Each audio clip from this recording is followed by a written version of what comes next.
The African Wildlife Foundation is the largest Pan-African organization focused on Africa.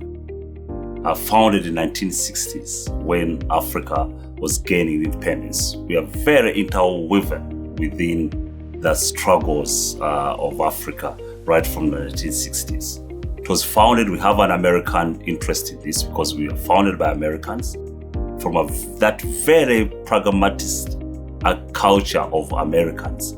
When everything was falling apart in Africa at the end of colonialism, the Americans thought that they needed to build capacity of Africans to manage wildlife. And that's the foundation of this wonderful organization.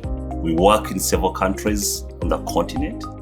We have great relationship with African governments, the Pan-African institutions on the continent.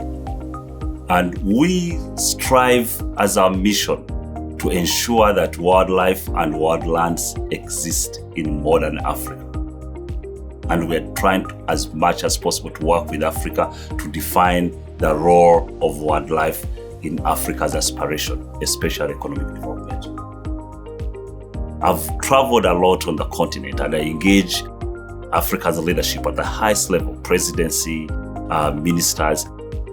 What I'm hearing is the decisions they are making around economic development, around management of the population, around urbanization, around agriculture, mainly production, consumption, and the services in between are going to determine the Africa we leave to our grandchildren as Africans, or the Africa we leave to the rest of the world. So conservation has to be part of that decision. And the science is right. We have the science to explain that.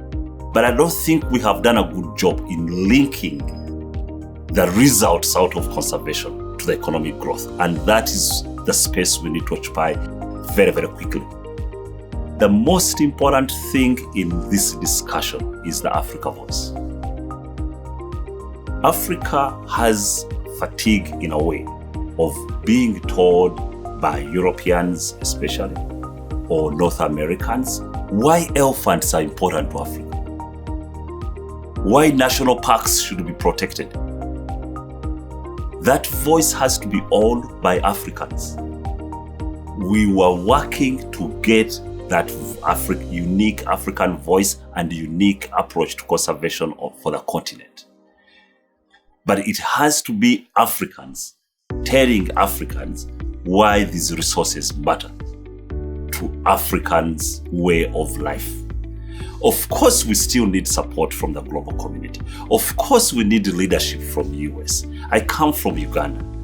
Without US leadership, for the last 20, 40 years, we would not be having the means of environment. I know US invested so much in the process of creating the means of environment. And that's not unique to Uganda. Almost in all countries in Africa, the national environment management plans and institutions were developed by US help.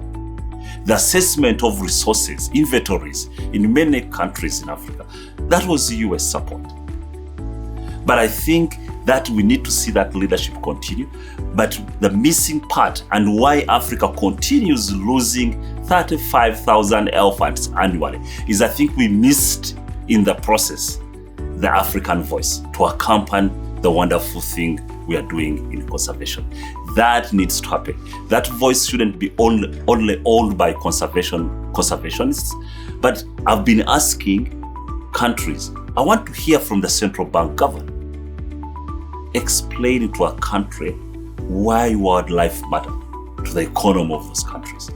The Minister of Finance, the President.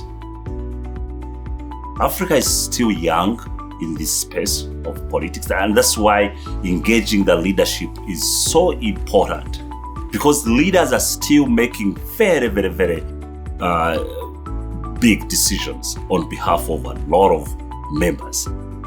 Africa is still developing its governance institutions.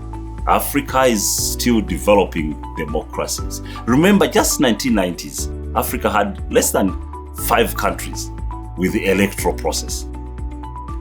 Now, majority of on the continent, we hold elections. It's not yet perfect, but we are. So it's so important that we get our political leaders understand this. And I think the work ICCF is doing with the caucuses on the continent is so important in getting the political leadership understand the role of conservation and pay attention to the policies and decisions we need to make. Africa is changing, and it's changing so quickly. I've traveled in capital cities where I haven't been for a month. The road has changed. Google can't catch up.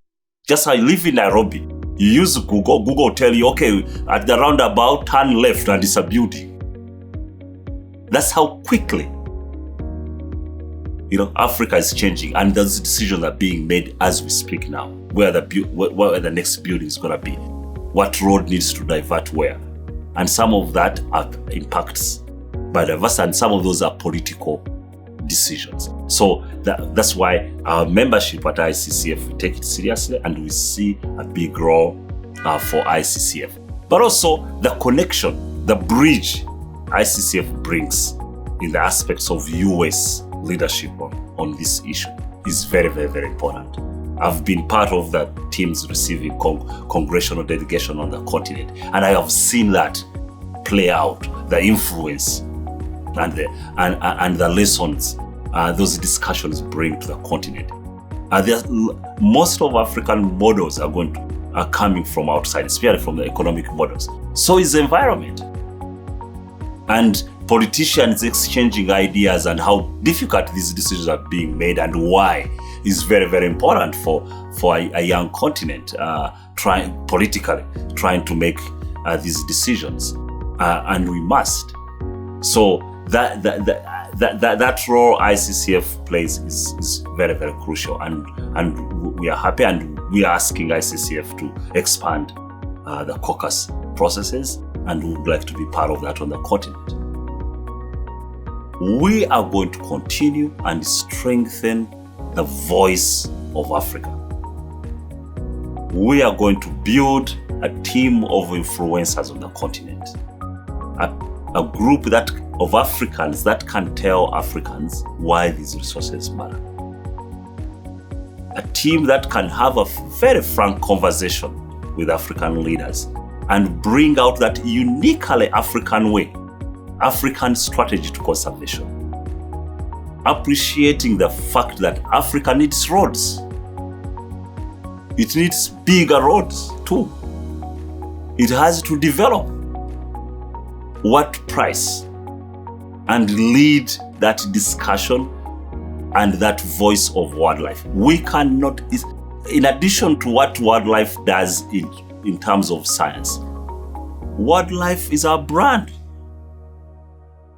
As Africans, I can't see an African opposing that. We are Africans because of the world resources we have. I mean, that is our brand. A lot of people we meet outside Africa, they like our continent because of our brand. We cannot do anything different to damage the brand we have. That is our brand. But also it's our heritage. This is our heritage. We cannot allow foreigners to come on the continent again. This was the first time foreigners do that. Come again, and this time, take away our rhinos. There is no poacher, or there is no middleman, there is no trafficker who pays money to treasury of any government when they're taking rhinos out of Africa. So why can we sit and watch this happening? It's not benefiting anyone except a few Africans and a group of foreigners who are doing this to our continent. We cannot allow that. This can't be under our watch. So there are several reasons, even beside the science of conservation, which is huge in terms of our economy. But this is our heritage. This is our brand. And this is what also I'm hearing from the leadership on the continent. They're making decisions that may impact conservation, but because they're making those decisions given the information they have.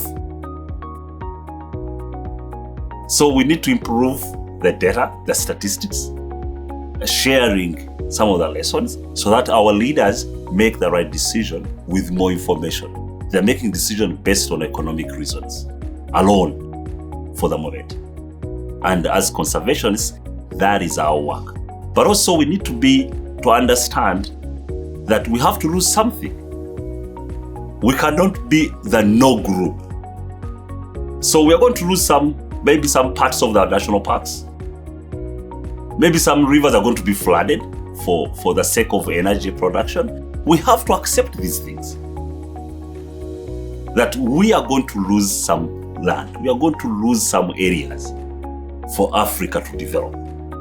But also we must be quick to identify those areas that Africa must protect for Africa to develop.